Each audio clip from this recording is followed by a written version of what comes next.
Hi, I'm Willow. I'm an apprentice for the University of Bristol and I'm currently in my first year training. I train at BEMA, which is a training centre in Yate. For my first year I'm there fully.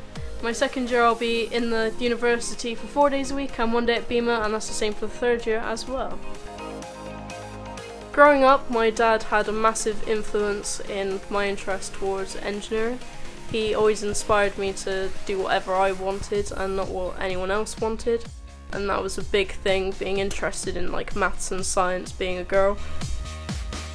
So this is the workshop I'll be working in next year, primarily working with students, making them bits and bobs for their experiments and their projects. I'll also be working with PhD researchers primarily in the summer times.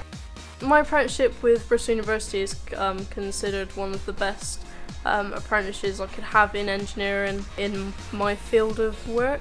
It's very experimental, you try it out the first time, it normally doesn't work, you learn from that, you make it new, you make it better, and we carry on from there.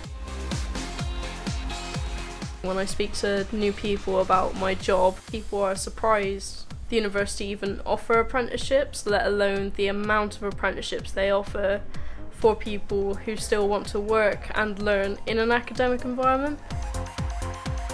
I definitely think the apprenticeship is better for me. I'd say I'm a lot more employable once I finish it than most degree students that want to go into a similar kind of job role because of the hands-on experience.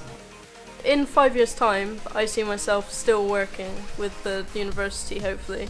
It's literally my dream job, doing new things every single day.